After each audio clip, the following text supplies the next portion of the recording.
I was more determined than ever to get my knee back healthy and jump to my potential. But the knee got even worse and was giving me more trouble. And but with 4 different doctors, and after they looked at my MRI, they were like, Charles, your career is over with. We advise you not even to walk and get this looked at as soon as possible.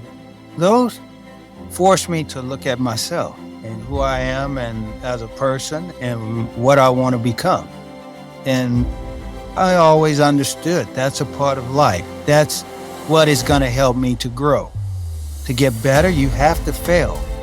There's going to be a lot of failing along the way. And even though I didn't like it and it bothers me, but it helps me to become more focused and dig deeper in myself. I'm Charles Austin, 1996 Olympic high jump gold medalist, Olympic high jump record holder, and I'm undone.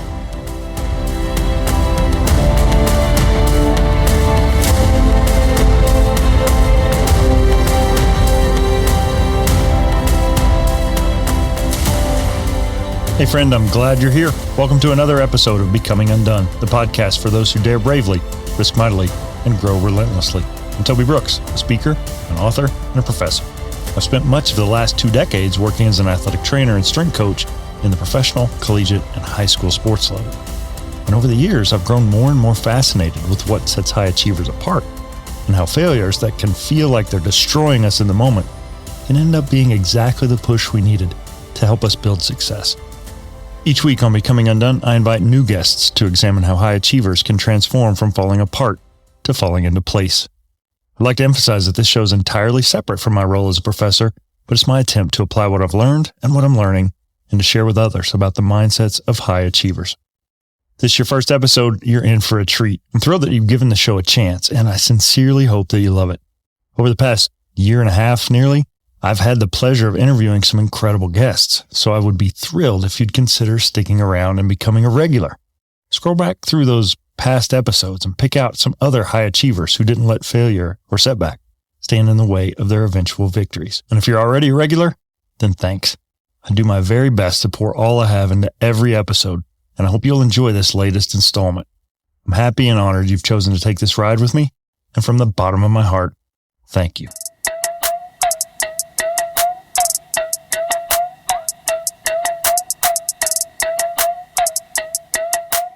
For Texas native Charles Austin, growing up the youngest of 10 siblings meant dreams might be a little bit different from other kids, with his wildest goal simply being to go to college and eventually become an engineer.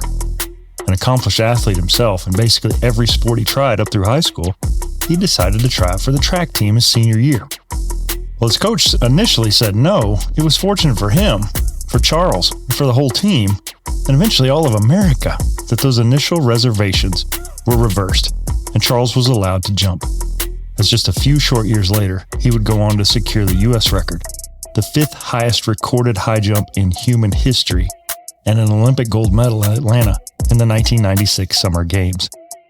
The journey wasn't without its challenges, though. A nagging knee injury threatened to cut Charles' career short, and the years that followed his career and the transition from world-class athlete to business owner and entrepreneur have required an iron-willed persistence. Today, he owns and operates one of the most successful and sought-after athlete development centers in the country, and has also jumped into entrepreneurship as the founder and president of Total Bodyboard. But jumping is one of the things Charles does better than anything in the world. I hope you'll enjoy my conversation with Olympic gold medalist, author, and entrepreneur Charles Austin in episode 79, SOAR. Joining us this week is our first ever Olympic gold medalist on the show, Charles Austin, joining us from San Marcos, Texas. Welcome, Charles. Hey, thanks for having me. So it's been a busy day. You've had some exciting things coming up, and we'll certainly get to what you're up to these days. But I usually start with a little bit of a softball. What did you want to be growing up and why? As far back as I can remember, the first thing was I just wanted to go to college. My oldest brother, who is right at 18 years older, but he was the first in the group, the youngest of 10. And he was the first to go to college and get his degree. And that's what I wanted, first and foremost.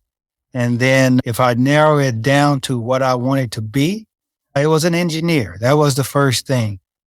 And then it went from there to wanting to box. And it just continued in basketball. And so it was interesting. High jumping wasn't on the radar by any means. Yeah, as I was doing research on your bio, I saw that you didn't start jumping till your senior year and go on to become I believe your jump is recorded as the 6th best jump in recorded human history, which is a pretty doggone awesome thing. Yeah. So I guess start at the beginning. You're the youngest of 10? I'm the youngest of 10. It's actually the equal 5th best jump of all time. Okay, my stats like were the top 5. There you go. So talk us through those early childhood experiences growing up in Southwest Texas. Yeah, like I said, I'm the youngest of 10. There was 7 boys, 3 girls, single parent household, raised by my mom, and a great family unit. All played sports, but I was the one that took it to the next level, to the collegiate level.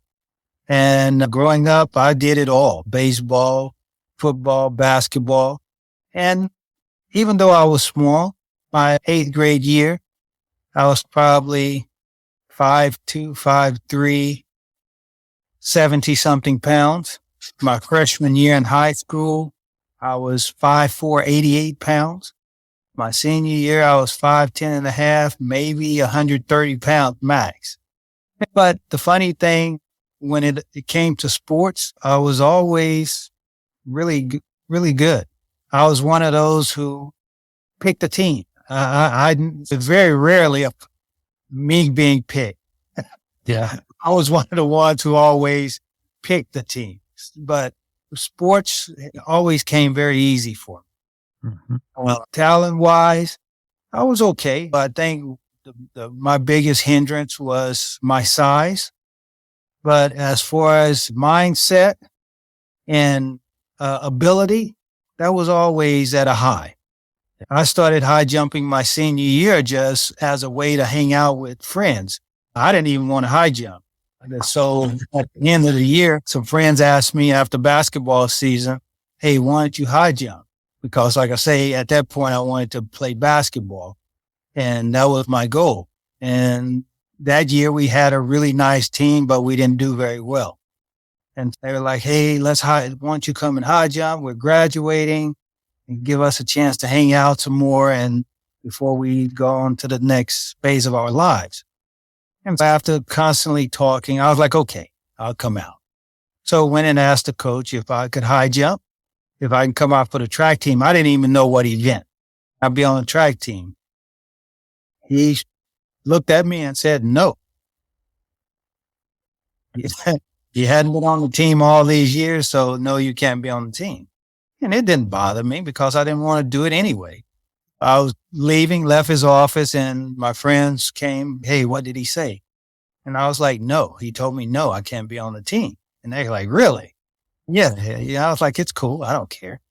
And so Robert Blackman, who was our top athlete, who went on to play with the Seattle Seahawks and the Indianapolis Colts, safety, he went in and talked to the coach, and Robert was really good in tracking the hurdles.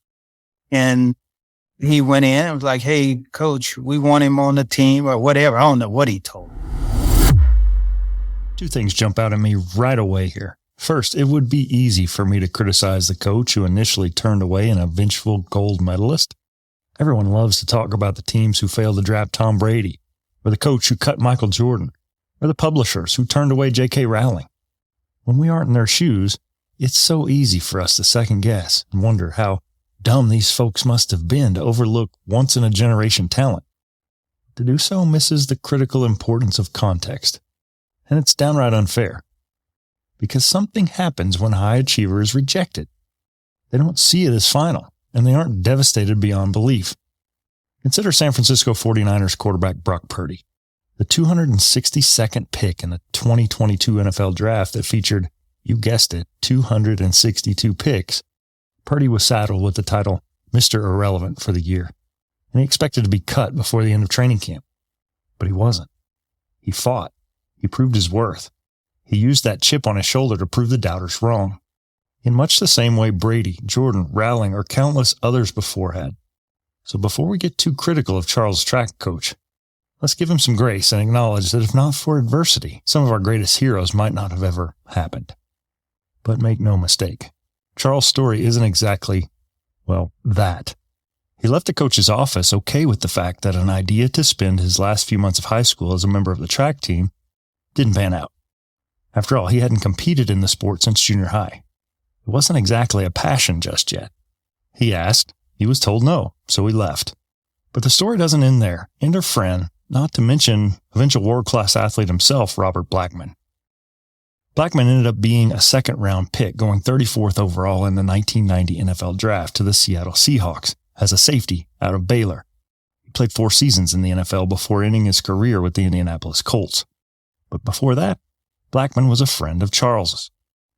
And more than that, he was a leader and an advocate. At a time in his life where Charles was resigned to the no of a track coach who didn't see any reason for allowing a senior to not participate in track for 3 years and then suddenly come out, Robert fights for Charles. He goes back in and brokers a deal. If Charles can prove his abilities, Robert has secured him a spot. Americans everywhere owe Robert Blackman our gratitude. And his example of leadership and willingness to fight for a teammate is honorable and noble. In a world where we are all looking for our place like young Charles was, we'd all be well served to have a Robert in our lives.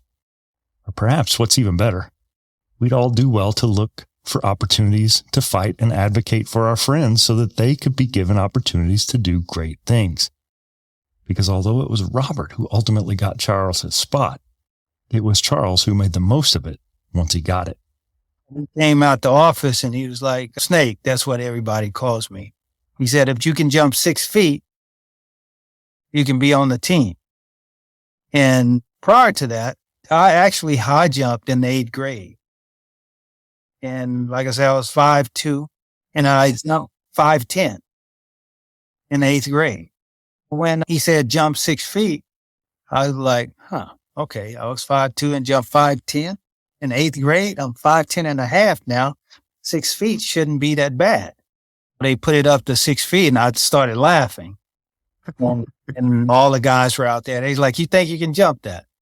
Yeah, I can jump that right now. And I had on jeans and my basketball shoes.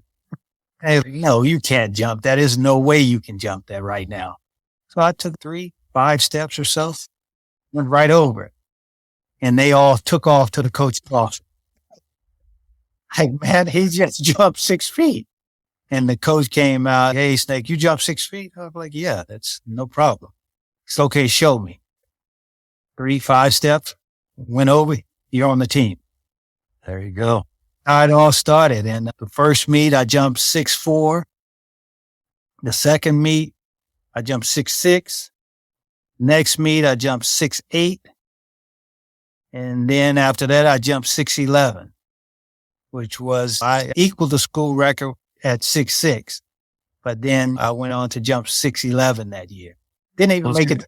I actually choked at a regional. Oh, it was cold and rainy at Blinn, and that was my first time jumping in that kind of weather. And it's like, man, this is crazy. And ended up getting 3rd. Yeah, it was cool. If you're trending that ascent, that's a pretty steep improvement curve. And you obviously learned later on just how technical it was. What would you attribute that early success to? Had you been training specifically for explosiveness, or it was just something that came natural? No, in it's so weird because during basketball season, I was the point guard. I could dunk with one hand. Pretty easy. Got to the point where I can dunk with one hand. Pretty easy. Not 2 hands, one. Went out for tracks, never lifted a weight. My practice was, I might go out there and take a couple of jumps, but I would just go and sit on the high jump mat and watch everyone else. I didn't do anything, nothing. Yeah. And ended up jumping 6'11". After track season, went back to the gym, just playing pickup ball. I could do whatever dunk I wanted to do. It just happened. I don't know. I can't explain it. And then I got 2 scholarship offers in track and I got 1 in basketball. McNeese was the first to come. They came and to the school to recruit me and had me come up on a visit, talk to the track coach. And after that, we finished. He was like, hey, the basketball coach wants to talk to you as well. So went and talked to him, and he ended up having me go to the gym, and him and all the coaches watched me do some stuff on the court. He offered me a full scholarship right then and there for basketball. Nice. But I didn't want to be so far away from home. So I was like, hey, coach, can I go and think about it? Because I also had a visit to Texas State. And so got home and came to Texas State, Southwest Texas at the time, came here, driving down Ocarina Springs. It was like, man, this is where I'm going to come. It was 2.5 hours away from home compared to 8 or 9. And it was just really nice, pretty. So I came to school here on a $450 in books a semester. For the first year, I jumped 7 feet. The first year, set the school record. And how kids sit around and talk. And come to find out, I'm a country boy. I didn't know much about the scholarship thing. And so we're all talking, and a couple of high jumpers and talking about scholarships and all of that. And they were like, hey, what kind of scholarship you on? And I'm like, why? And so they all start telling about their scholarships. Oh, I get I get a check for $1,100 after all my school expenses and this and that. And I'm looking like, you can jump 6'6" on a grade day and barely make it. The other guy told me about their scholarships, and I'm just sitting there. And so they're like, what do you get? And I told them $450 a semester in books. And they all, are you kidding? And so after going over that, I really didn't train or anything.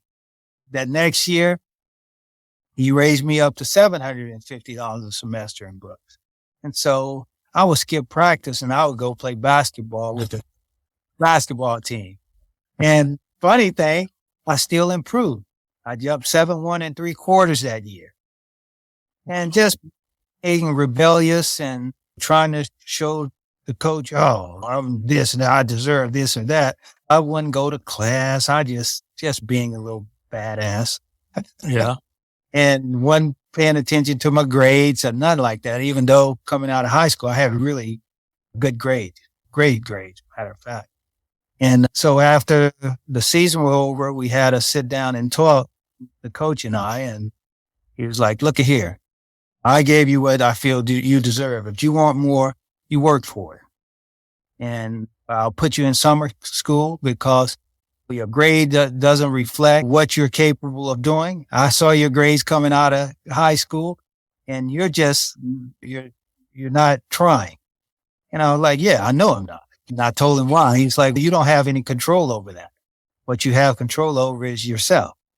And so I was like, okay, put me in summer school. So I went to summer school that year, got my grades back up.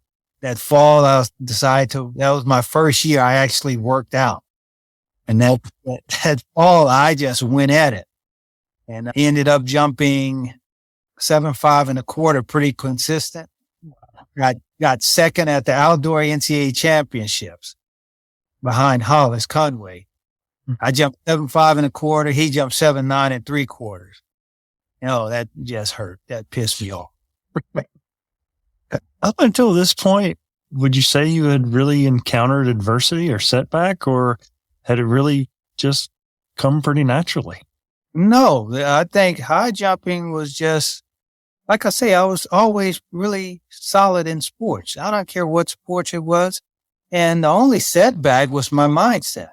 That was my setback because I let that affect who I was and what I was supposed to be doing. I lost focus. So that was the setback was caused by myself. Yeah. Because if I would have focused those first 2 years, I would have been farther ahead. Yeah. You see what I mean? So it's the process. Sure. We all go through things and have that self-correction. I appreciate that. At this stage of your career, what would you say your wildest dreams were athletically or beyond? How big were you thinking?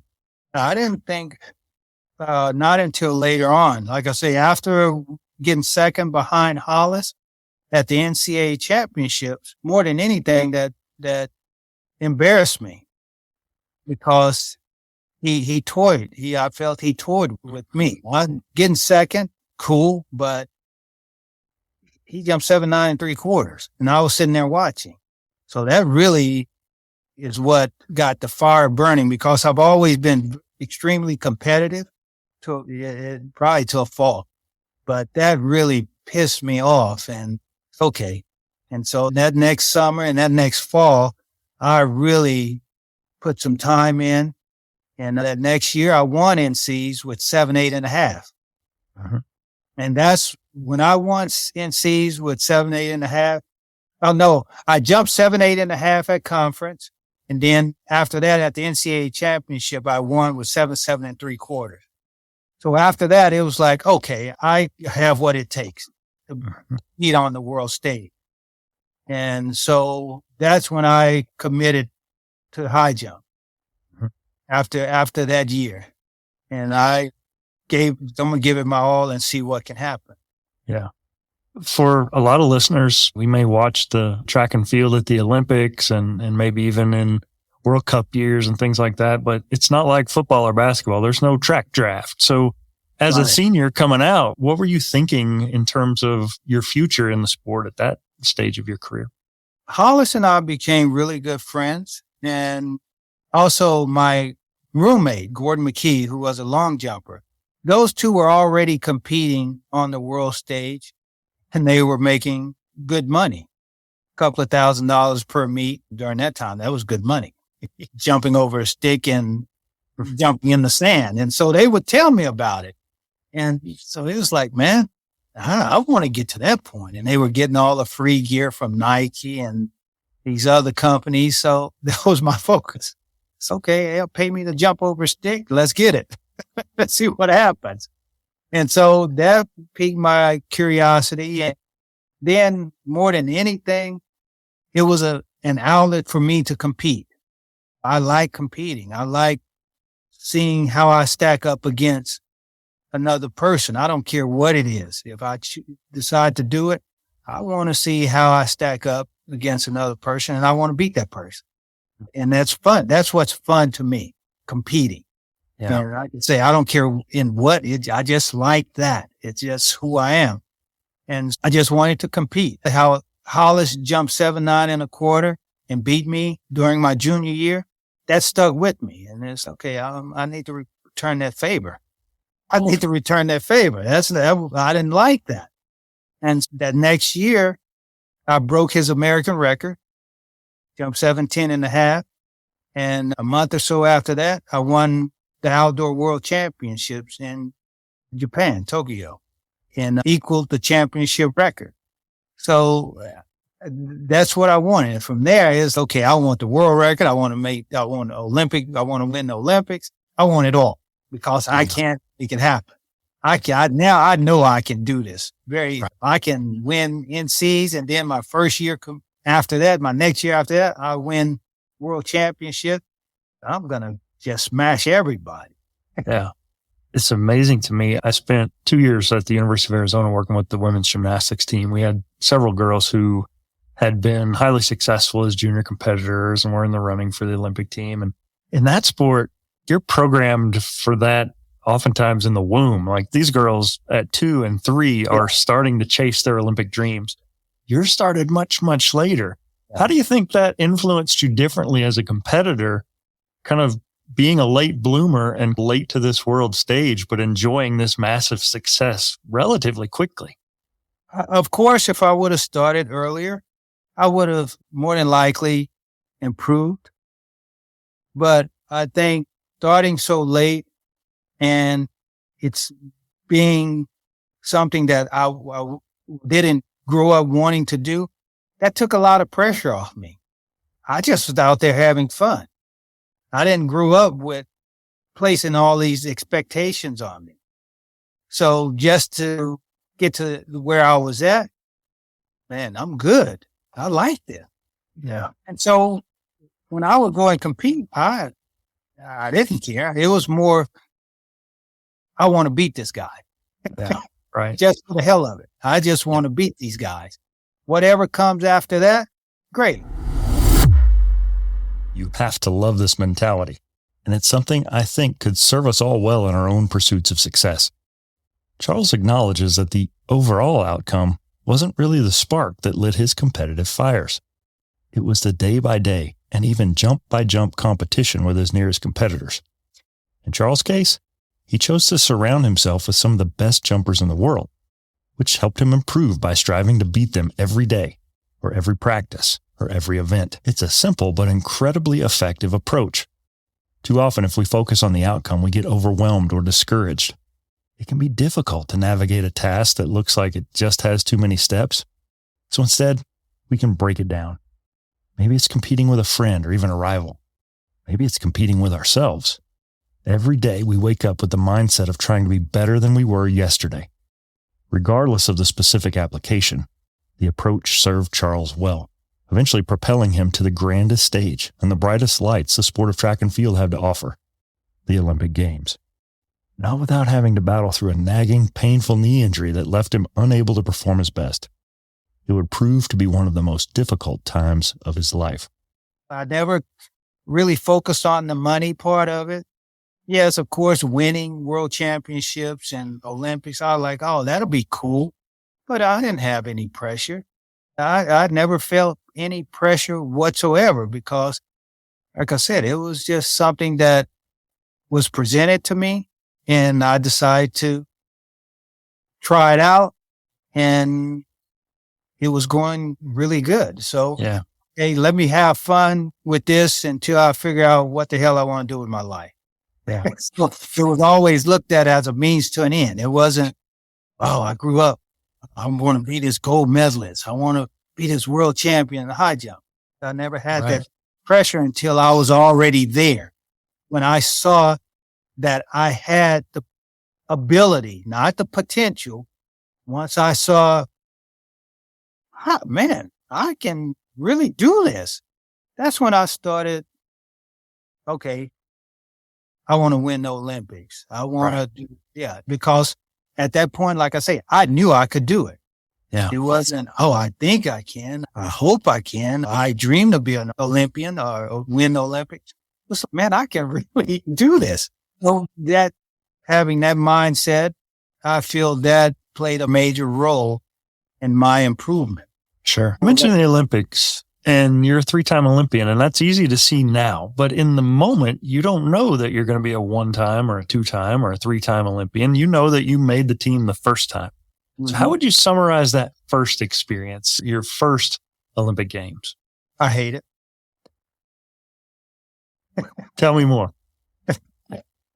It still rubs me raw to this day.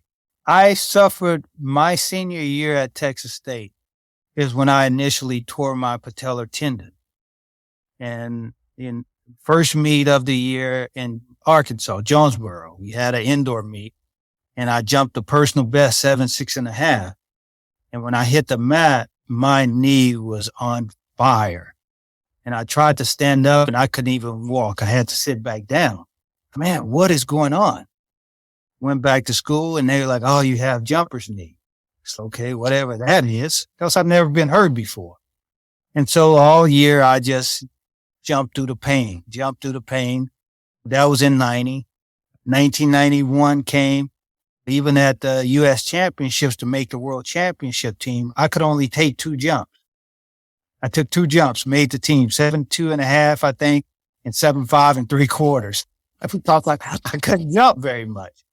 And after that, I stayed home, rehab, and my first meet back after nationals was in New York, and I no-heighted.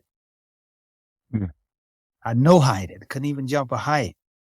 Got on a plane, flew to London for the World University Games, and got there and finished like 4th, where I jumped 7.4 1/4. And I'm just pissed after this. Like, man, are you kidding me? And that next meet, I went to Switzerland, stayed there for a week and a half or so before Zurich. And at Zurich, I came out and jumped 17.5, which shocked everyone. But I knew if my knee felt good, I could do it. It was more just my body holding up. Won the world championships that year and couldn't compete after world championships because the knee was so sore.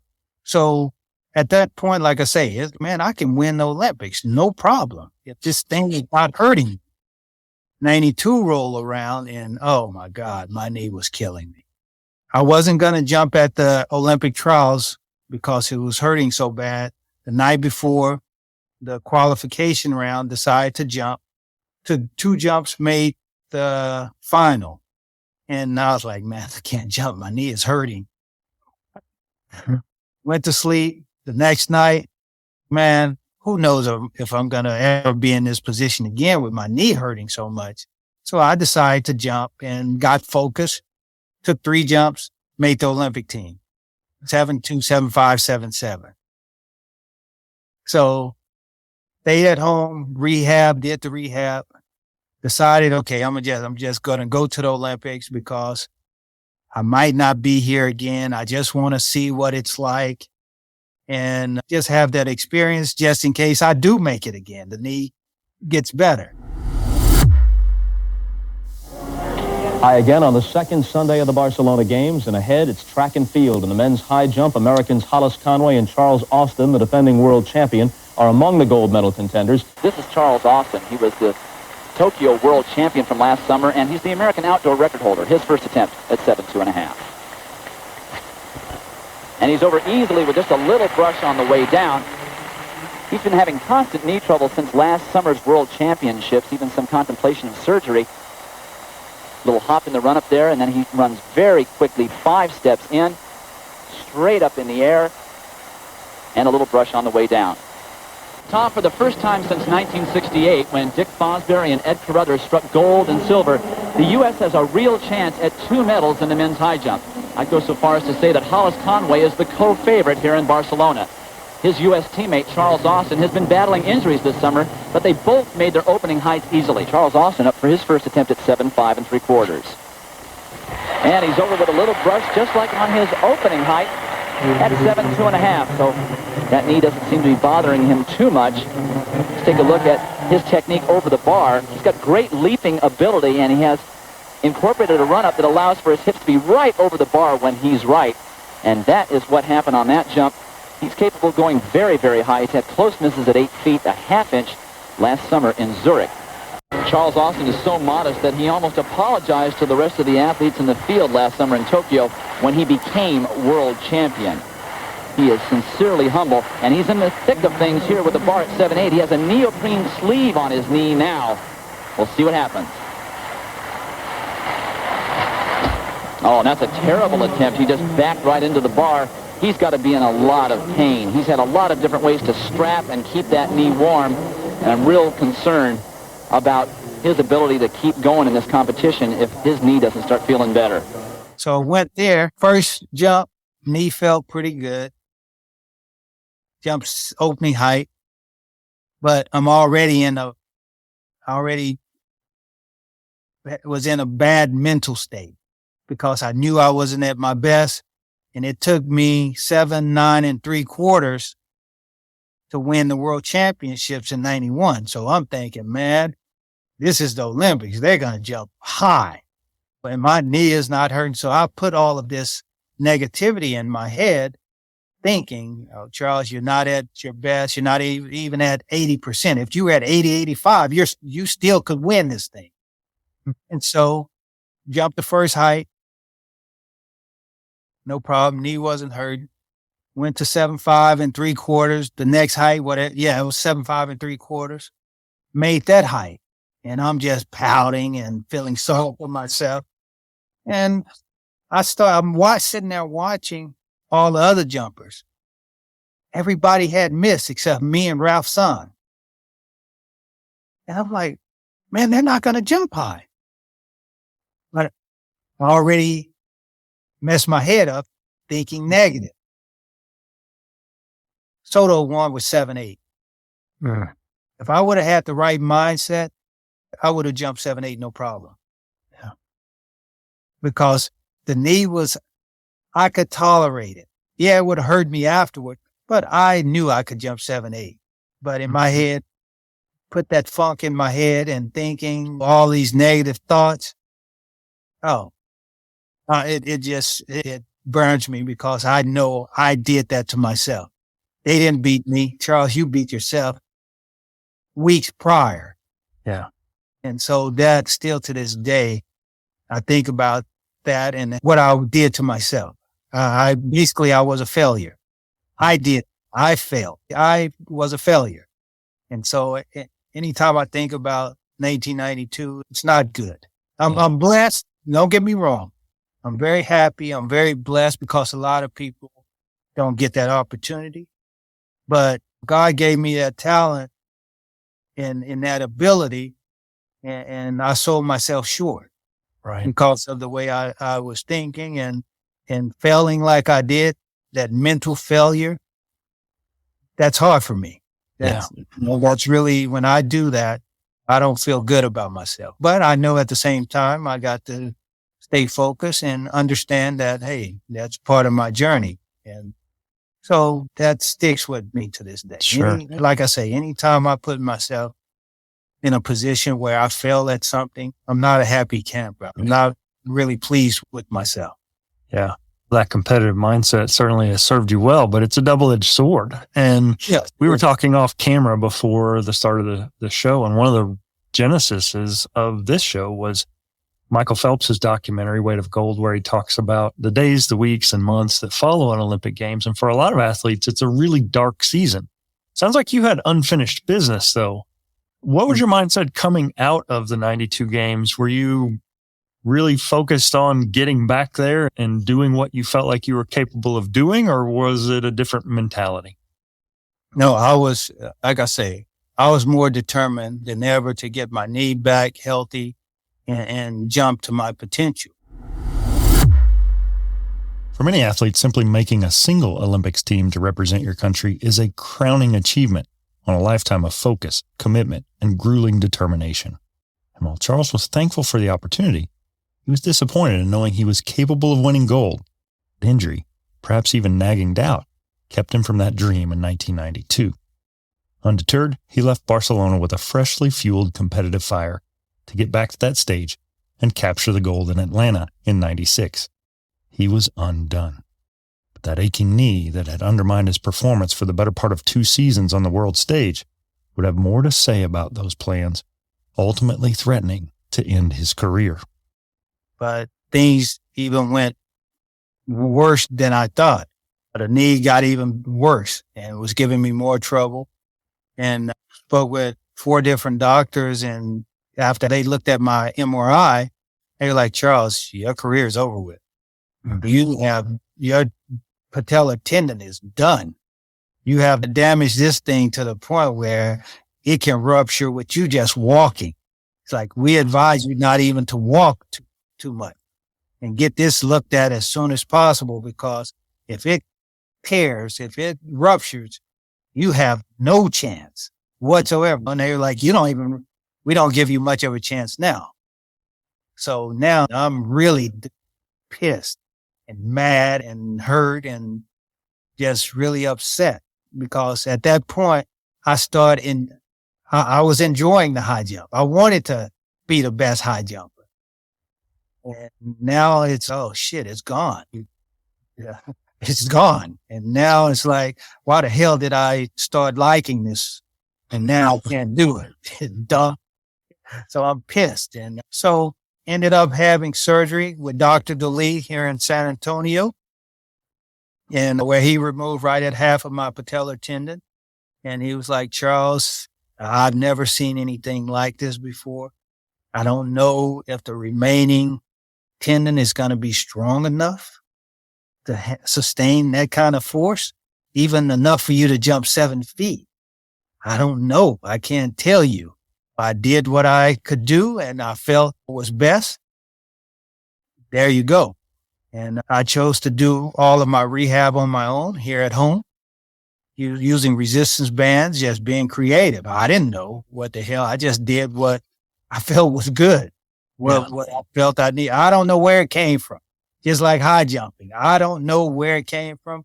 I don't know what the hell was in my head to say, Charles, go and buy all of these resistance bands and step on them, put them on your couch, tie them to this and do these. Cause I didn't know. I'm just, okay, this came to my head. I'll try it. And that's all I was doing. No one said, do this. I was just making it up as I go. And had surgery, July 7th, 1993. That December, I jumped 6'10" from 5 steps. Wow. I was done. I was like, shit, I got this. I got this. Put yourself in this position.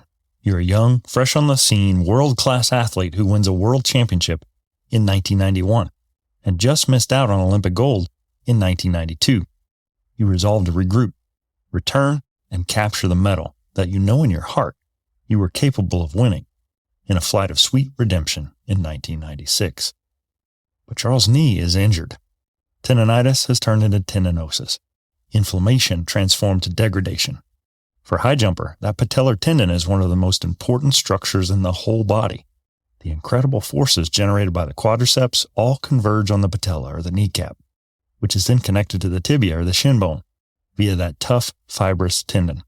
It's technically a ligament, but it delivers that force to allow Charles to soar almost 8 feet in the air. After struggling through for years, he eventually finds a specialist willing to do surgery, who then removes about half the structure. Charles' career is in jeopardy, his dreams far less certain. But from this undoing, purpose emerges. A duty left undone comes to light. By rehabilitating himself with innovative workouts, he learns critical skills that not only help him in the moment, but eventually will be used to help others. The pain and the uncertainty of his setback paved the way for a career helping others. But he wasn't done competing just yet. Not by a long shot. That was 93. 94 came back, jumped 7.7 and a quarter, the 11th highest jump in the world. 95, I jumped 7.8, the 5th highest jump in the world. And during that time, I still felt a little soreness, but nothing to alarm me. So that fall of 95, I went at it like a madman. I was like, 2 things going to happen. I'm going to injure myself to the point where I will never high jump again, or I'm going to win the Olympics. Yeah.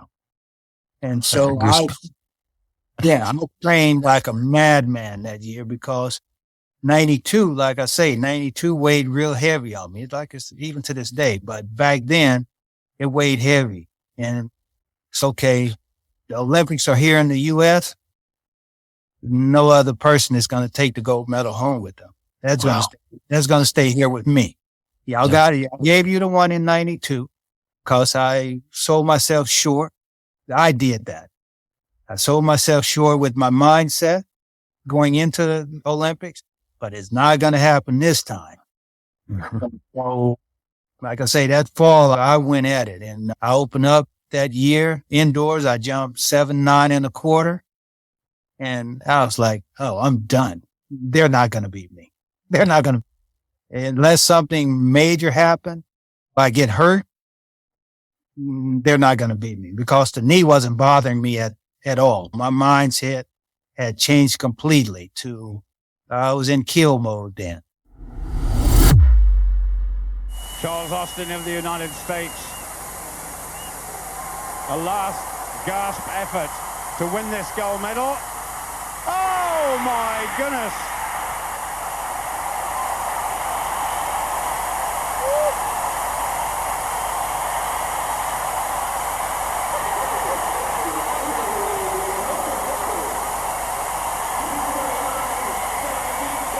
From a competitive point of view, that has to go down as one of the greatest jumps ever.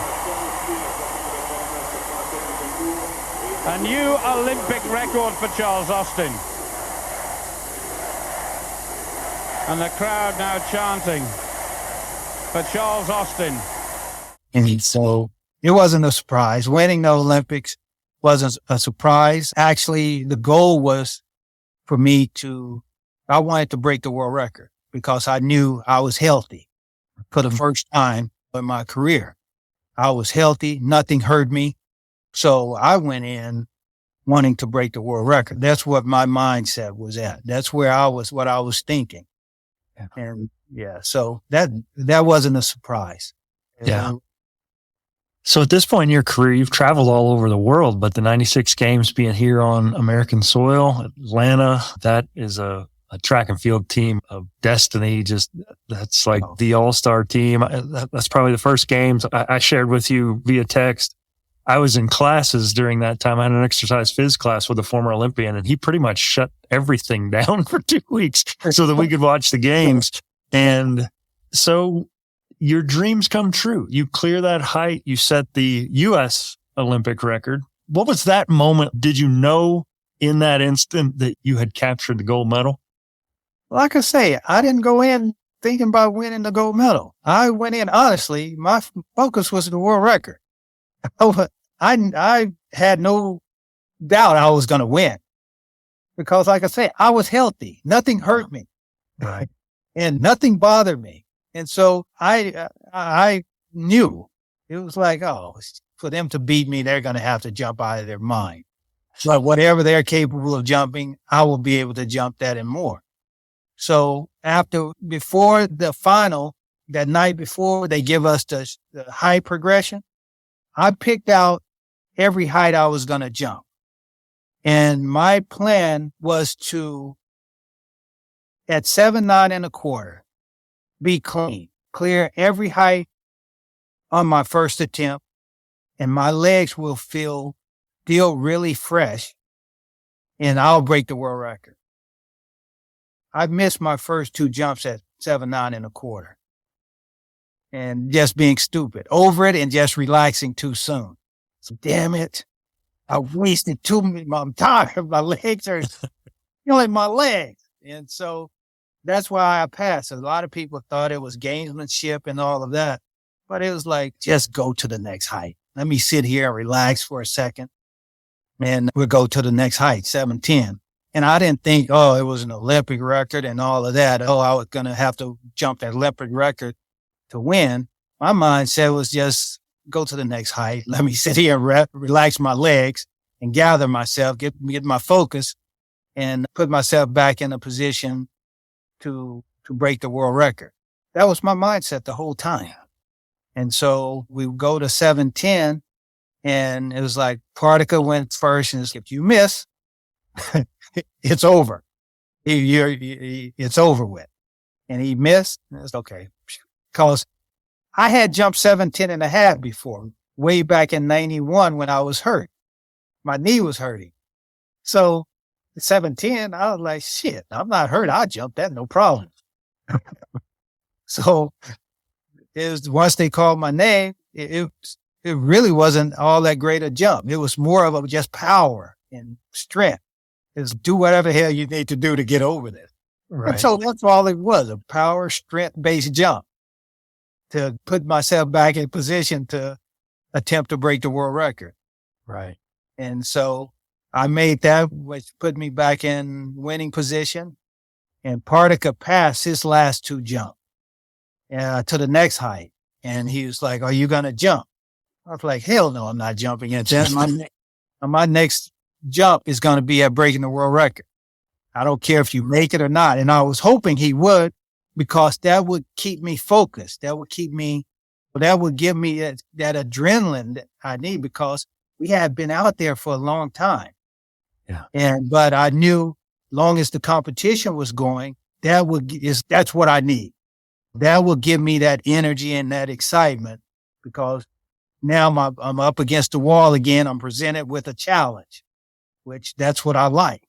Mm-hmm. And so he missed his last 2 jumps, and I was like, shit, I'm tired now. I had my first jump at the world record was decent, but after that, my legs were shot. I couldn't. I'm really excited. I'm very thankful and blessed that God gave me the ability and gave me that win. But like I say, I'm still a little disappointed that I missed those 2 jumps being careless at 7.9 1/4. Yeah. So it might not have been a lifelong dream, but certainly years go into this moment. And you're on the podium and they're playing the anthem. And you're telling me that you're pissed off then. I'm still pissed. I'm still pissed. That is the mindset of a champion, ladies and gentlemen. Still pissed. On the podium, I'm thinking about 2 things. One is you missed those damn 2 jumps at 7.9 1/4 and killed your legs. And the other thing I was thinking about, my 2 kids, my 2 boys, I wanted them at the meet, but they were not there. So that's what I was thinking about on the podium. But don't get me wrong. Still to this day, I guess afterwards, after I saw the video, I was like, man, that was cool being on the podium and playing the national anthem. But that was later on. While it was going on, my mindset was not on that. I was pissed. I was pissed. And it's funny because everybody thinks I got a little teary-eyed. Everybody thinks it was because I won. I was just happy I won. I won the Olympics. Didn't have anything to do with that. I was pissed. I was mad at myself. I was mad at myself, and I was mad because my kids weren't there to see me perform at my best. And I'm just sitting there and I remember Steve Smith afterwards, after they played the national anthem, and he's, Charles, what's wrong, man? You should be happy. Cheer, what's wrong? And I'm like, nothing, man. We were on the podium. I was like, I'm good. I'm good. He's, man, you should be happy. But I couldn't be happy because, like I say, I know what I did. I know what, like I say, missing those 2 jumps, mental breakdown after on the podium and after that. Not until, I guess, years and years that I was able to sit back. After I retired, I could sit back and enjoy watching the video, and my mind doesn't go back to what I was feeling and thinking on the podium. That didn't happen until I was years removed from track and field after I retired. Sure. It's been a consistent theme on this show that high achievers and that champion's mindset, you can't allow yourself to lose focus. And if you're there seeing the sights of Atlanta and taking in everything there is to take in of the Olympic Games, you're not zeroed in on the task at hand. And so it's a double-edged sword where you have to be locked in, but at the same time, you don't know necessarily that you're going to get this opportunity again. So when did the thought of making another run, 4 years of discipline and nutrition and training and injury and rehab, that's not a decision made lightly. Talk me through the days and the months following the 96 games and your decision to ramp it up again in 2000. Being hurt for all those years, I was trying to chase those years that I missed, make up for those years that I missed, because those were prime years that I wasn't able to jump at my best. So me trying to get back to that level, even though I knew I was older, I won the Olympics at 28.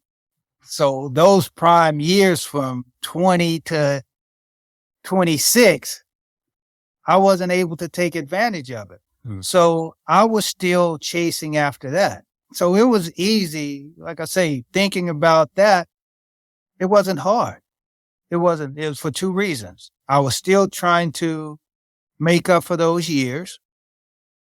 And second, I still didn't know what I wanted to do with my life.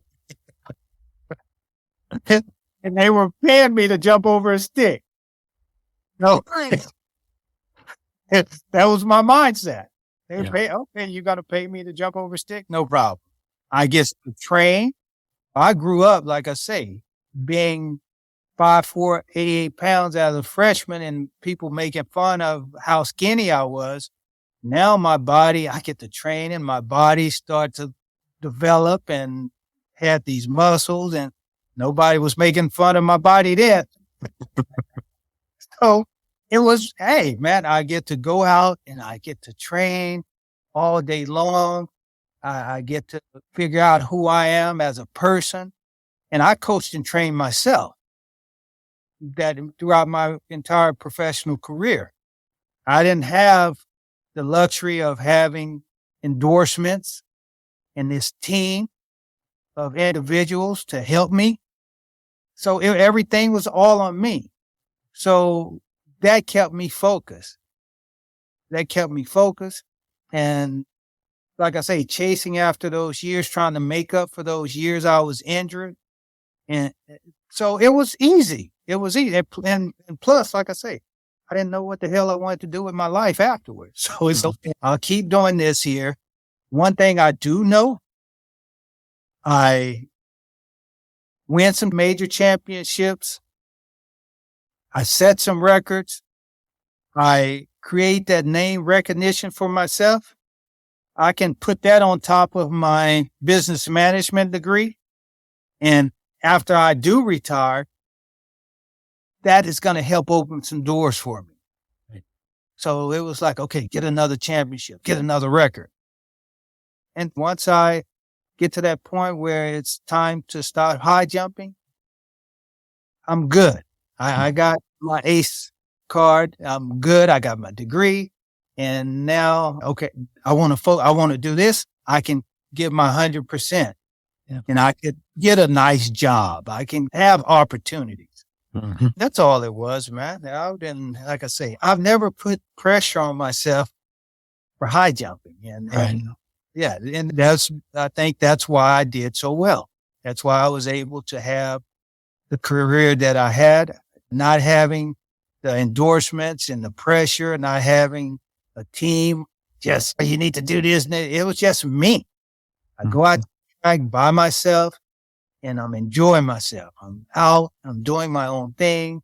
I'm in my own head. I'm thinking about life and I'm committing 100% to myself.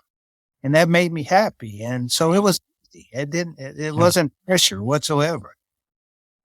So you go into the 2000 games, the defending Olympic champion, and as high jumpers go, you're a vet at this point in your career. So how was the mental approach different going into those games? Did you know that this was going to be it? Did you approach it any differently? Yeah, most definitely. It was tough. I had been in the game since 1990. And now I'm one at 28. Now I'm 32. And as we get older, you just don't have the fire like before. Mentally, I did, but the body was different. It was tough. I started the year off not so well. It was a struggle. But by the time the Olympics rolled around, things were starting to come back in form. Started jumping pretty good. And I tell you, at the Olympic trials, it was so crazy. This is probably my favorite meet, one of my favorite meets. Because during the final of the Olympic trials in 2000, we're warming up. I couldn't even jump 6'6" in the beginning. Everybody scissoring over 6 feet, scissoring over 6'6", and I didn't clear 6'6" one time. My legs felt heavy. I was sluggish, and I'm just sitting there. Oh, this is not good. And I was predicted to get third, and that pissed me off. Rankings came out like 2-3 weeks prior, and that pissed me off. And now I'm at the finals and came a clear 6'6". This is not good. And they put the bar up to 6'10", and everyone just started flopping, getting their warm-up jumps in. And sitting there on the bench, everything started feeling good. I scissored 6'10", while everybody else was. And that freaked all of them. Freaked them completely out. I took 3 jumps and won. I jumped 7'2", 7'5", 7'7", won the meet. Wow. After 7'7", I was so tired. My legs, I couldn't have jumped any higher. And making the team, I was really excited. And it was like, man, I'm going to have to put in some work. And so I just went back, started training, and went over to Europe, had a couple of meets, and things started going pretty good. Right before the Olympics, I went to Japan and I jumped 7 3/4, real easy. I was like, I'm good. I got it. I'm good. Get to the Olympics in Sydney.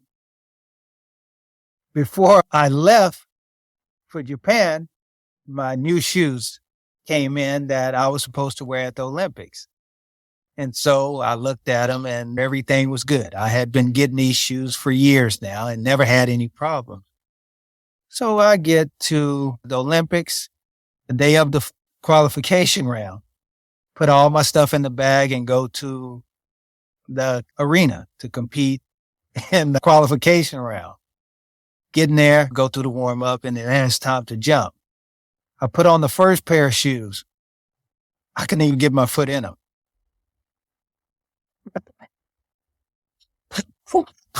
And I'm like, damn, are you this nervous? So I look at the shoe, 11.5. I was like, what the hell is going on? Well, I tried to put it back on. My foot couldn't even get in the shoe. Grab another new pair out of my bag. And the funny thing, in Japan, I took a pair of my old shoes and kept my new ones because I was going to use one pair for the qualification round and the second pair for the final. And my old shoes, which I used in Japan, was in my room. So I take the next pair out. Looked at them, 11.5. I could barely put my feet in. My toes was crunched up against the front. I'm like, what in the hell? So I took the first jump and made it, but it hurt so bad. It hurt so bad. It hurt when I jumped. Oh my goodness, it hurt really bad. And so I went to the next height, 7.4 or whatever. And running up to the bar, I couldn't even jump. I just stepped on the mat. I was like, man, I can't jump in these things. And so I sat there, like, what in the hell? And so Ben Challenger from London, he was with the same company I was with, and you have to jump in whoever you put on the paper. And so he was out of the competition. I was like, hey, Ben, let me wear your shoes. After I win this thing, I'll take good care because I'll pay you. And he's like, all right, you better pay me. I'm like, yeah, well, I'm good for it, man. And so he gave me his shoes. I wore size 11.5. He wore size 14. So I go to, I think it was 7.5 3/4 was the height to get to the final. I had 2 jumps left. And the first one, I pulled it off with my calf, I think. And the last jump, I went over it, but I brushed it. I hit the mat and stood up, and I'm in the final. Took one step off the mat. Everybody, the audience, the crowd was like, oh. I turned around, the bar was falling. Ugh. Didn't make it to the final. Me big, like I say, mental letdown. I could have tried those shoes on, but my thing, like I say, I got so many and I've never had a problem with my shoes ever. And I always wore new shoes for the U.S. championships and any major championship. So that was a little heartbreaking, but it's okay, whatever. Life goes on. And plus at that point, it was over. To be honest with you, I didn't have physically, I wasn't there when it was like, I've come to an end. Now it's really, I need to start paying attention to what I'm going to do after this is all over. Right. I'm 32 years old, turned 33 later in the year. I can't be a kid anymore jumping over a stick. I got to get serious. Life is getting ready to happen. And that's where I was. So it hurt. It hurt. Of course, I would have wanted to win. At that point, I was so tired and mentally, it's like, man, I'm done. I don't have anything left. let me just hang in there and give myself a little time to figure this out. because I'm done. Yeah.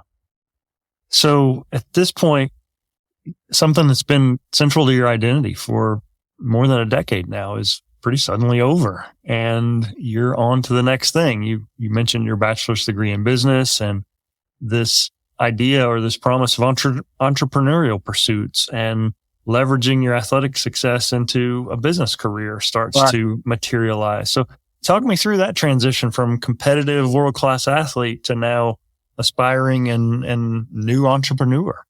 Right. The way I got into sports performance training, just like high jumping, it just fell into my lap. I went to a Spurs Utah Jazz basketball game, and I met John Starks after the game, a mutual friend. We had a mutual friend, and we were just sitting there talking. He was talking to the friend, and people were talking to me, Charles, blah, blah, blah. And so finally, John and Russ came over to me, and John was looking. He's like, man, I know you. I was like, hey, what is your name? And I told him Charles. And he's like, Charles what? Austin. It's like, you're the high jumper. It's like, yeah, give me your number, man. I want to talk to you. And so I was like, okay, that's interesting. So I gave him my number, and that May, June, he called me and he's like, hey man, I want you to train me. I feel I still got a little bit left in the tank. I need somebody who knows what they're doing to train me. And you're a high jumper in basketball and high jump similar. Will you train me? The big lead remains at 3. We're down to 50 seconds left in the fourth quarter. Starks. Yes! What a move by Starks, who was able to sky to the basket. The Bulls call for time.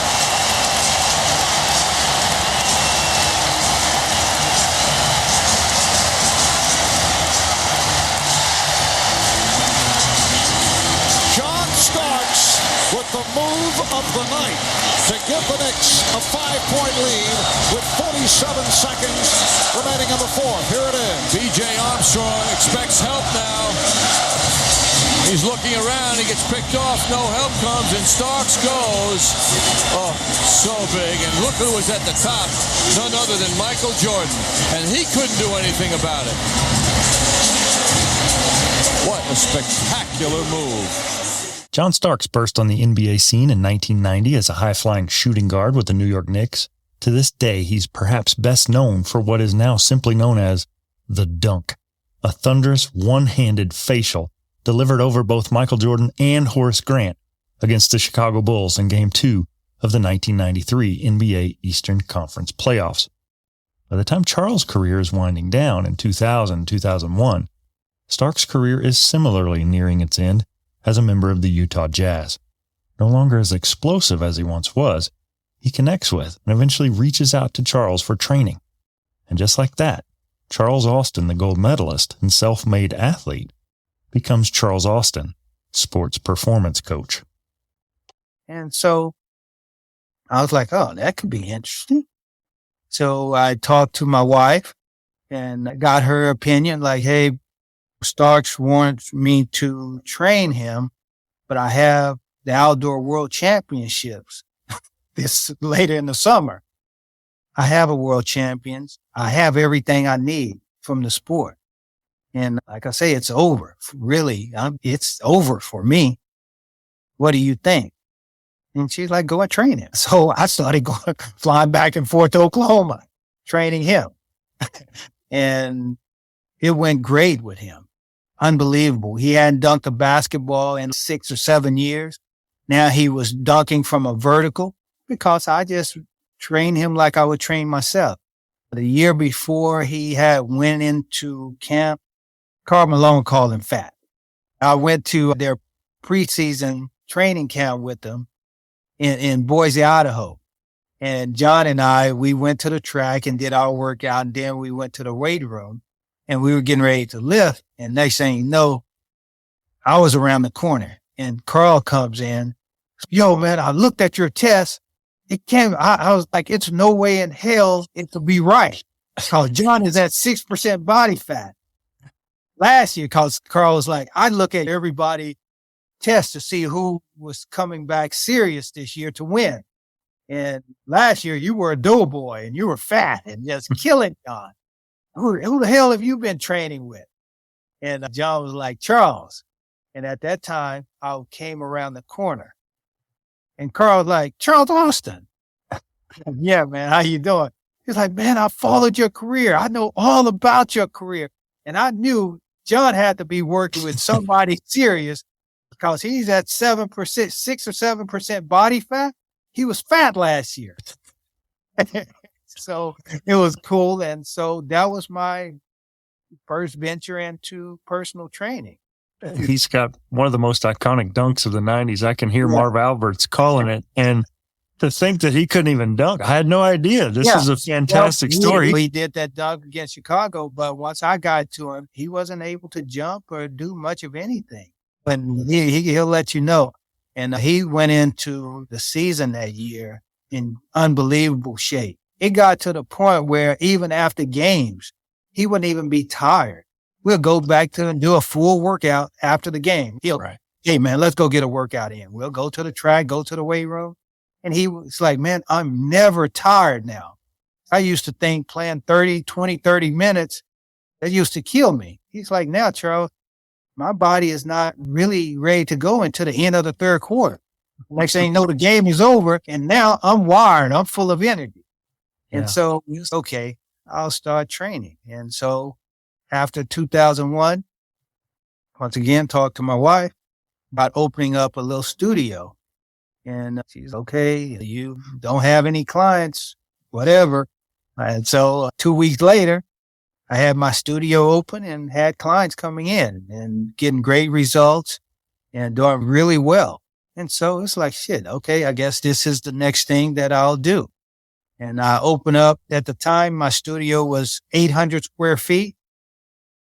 I did that for a while and doing unbelievably well in that space. Unbelievable.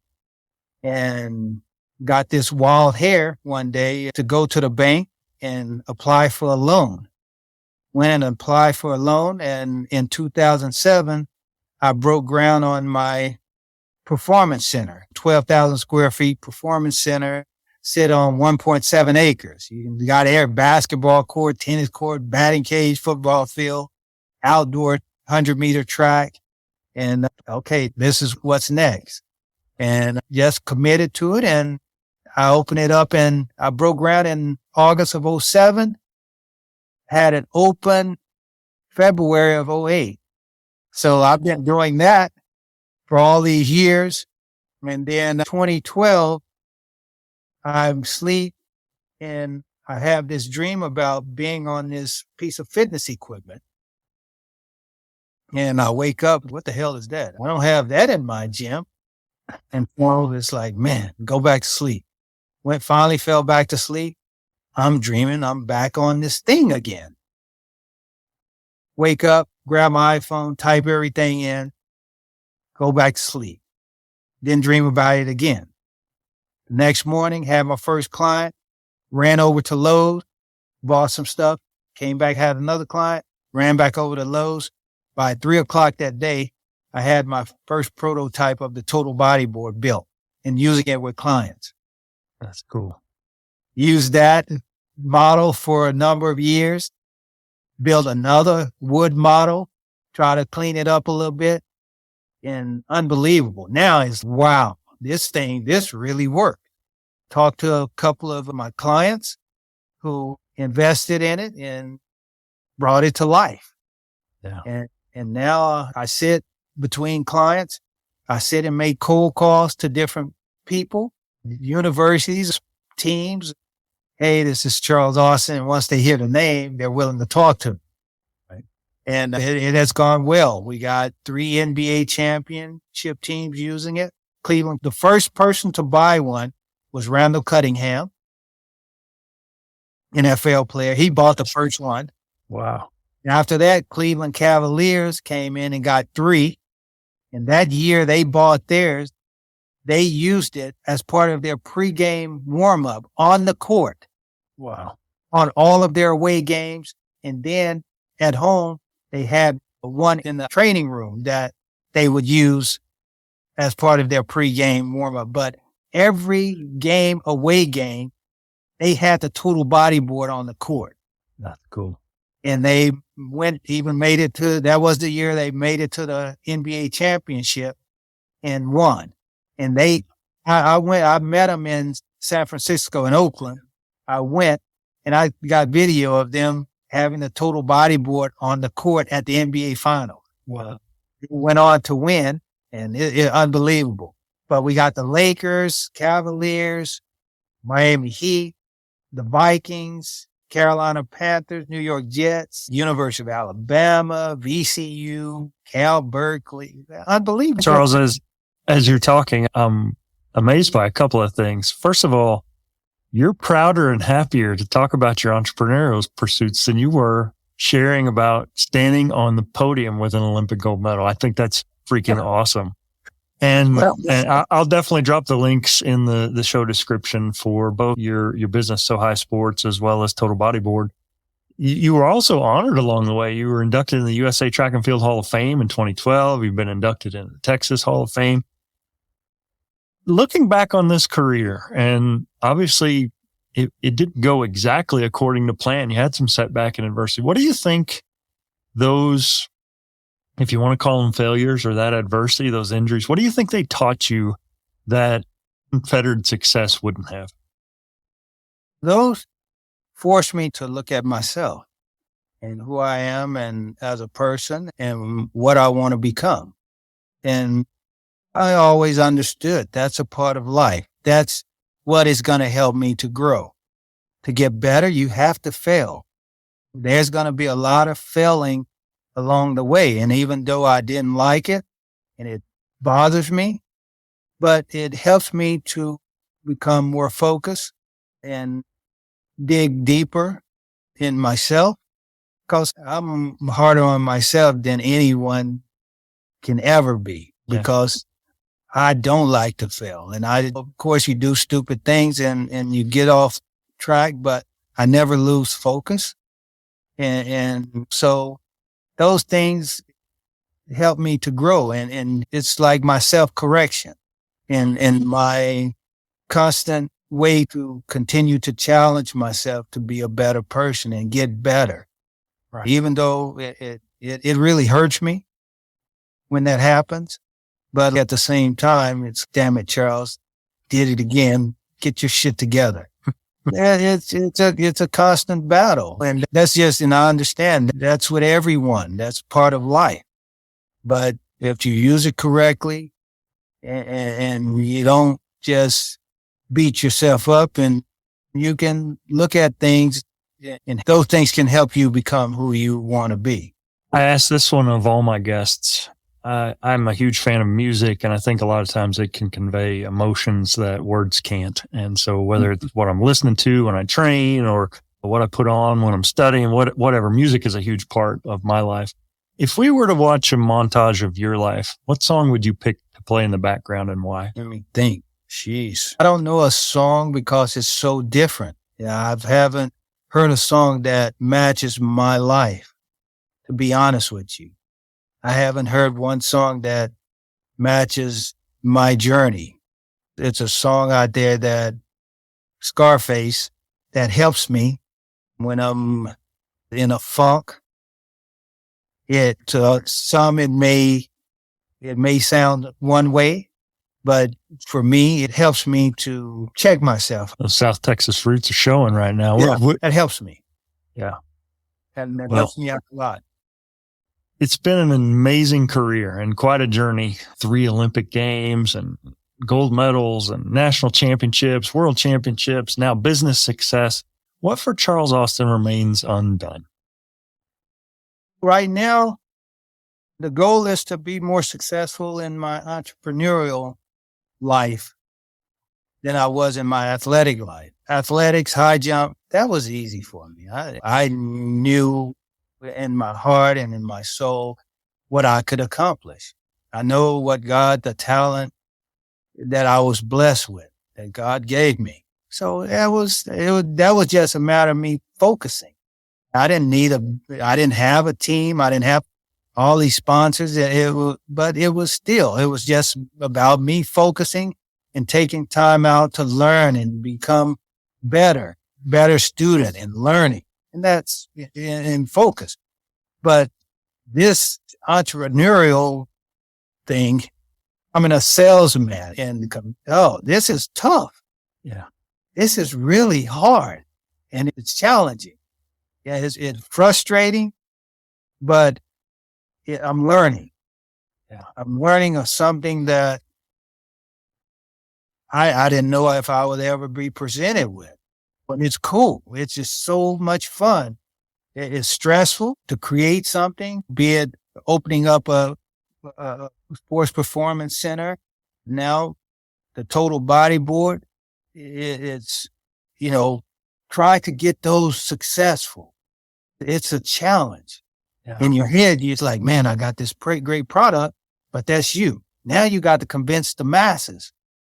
You need to buy this thing. Becoming a better salesman. I'm one of those. I'm an introvert. I like being alone. I don't like being around a lot of people. My first motivational speech after I won world championships in 91, I was at a elementary school, 28 kids and 4 teachers, and I fainted. I was so nervous. When I go and do speeches still to this day, my wife goes with me.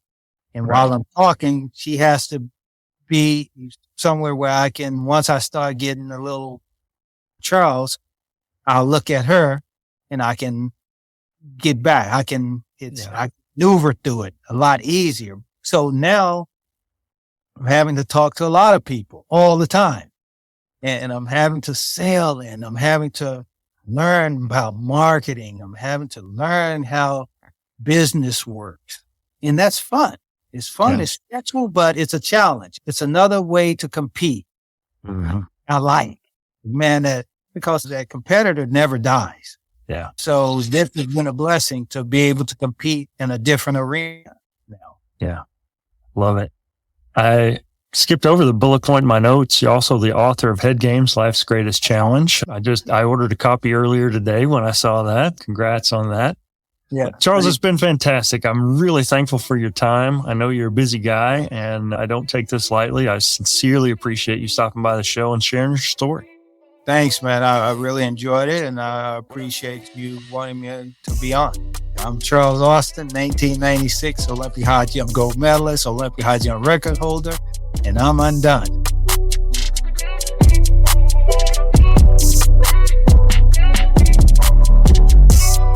I'm incredibly thankful to Charles for taking the time to meet with me, and I hope you enjoyed his story of success, high achievement, and his relentless pursuit of getting better every day.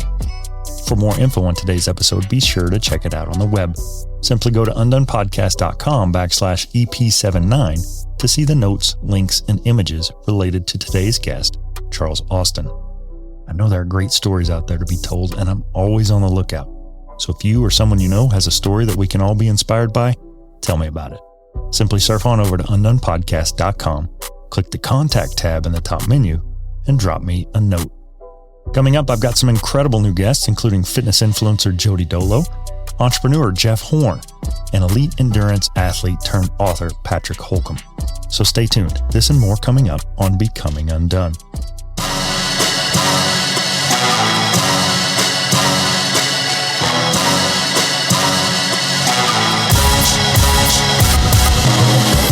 Becoming Undone is a Nitro Hype creative production written and produced by me, Toby Brooks.